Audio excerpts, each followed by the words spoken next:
this year?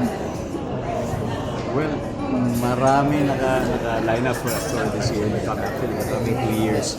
So, excited namin i-share lahat ito sa Speed. And I'm sure ang dami mga collaboration points doon. Masaya-masaya kami na dito tayo po. Induction at bagong paninimula sa Speed. So anong gusto niyo tutukan ngayon sa industry? Ano yung mga pangangailangan na sa tingin mo ng mga co-actors mo?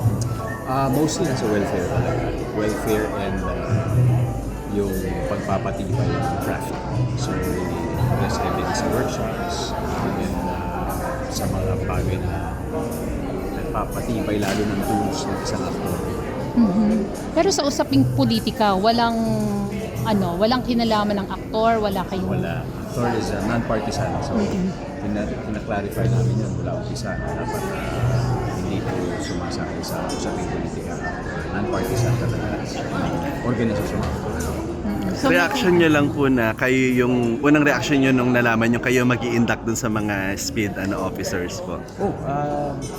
Siyempre, we belong to the same industry and napakasarap makita na kapag yung mga kasama mo sa industry ay nag-uorganisa at lalong-lalo na talagang ino-formalize yung kanilang samahan. Kasi talaga makikita mo seryoso sila, di ba, sa development ng mga organizations. And actor will always be there to support our colleagues in the industry. Kaya very grateful na naimbitahan kami dito sa mga saysayang panunumpa ng organisasyong Speed. so far ba ilan ang members ng actor? So far, we are over 300. A little over 300. Ang goal namin is to hit 400 by end of 2027. Kapag may mga issues involving yung mga artista na like nagkakaroon ng kaguluhan tungkol doon sa issue kay Alvin Aragon, anong statement ng actor? Wala naman. Ang naman yun, nagdala is a personal. Sa kanya, personal naman yan. Ano yun, bahayag yan. Wala namang kinalaman sa craft. Diba? So, pag mga ganun, hindi naman nakikita. Sir, Pero pag may mga members na halimbawa na parang nalalait o nababash o nasisiraan, walang ang actor? It depends. May mga protocols ang mga dyan.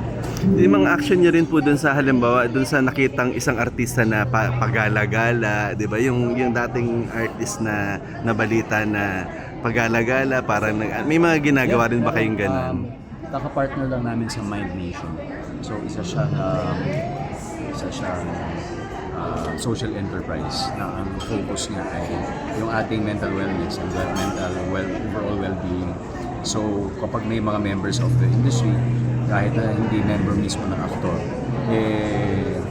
namin, kinoconsult namin sa kanila kasi sila talaga yung nakakaalam kung ano yung nararapat gawin pagdating sa mga bagay na ganito. And in fact, we already have one case na hindi namin member and also some that are within our community na nabibigyan ng mga ganong klaseng tulong. Thank you po. Ayan na mag-family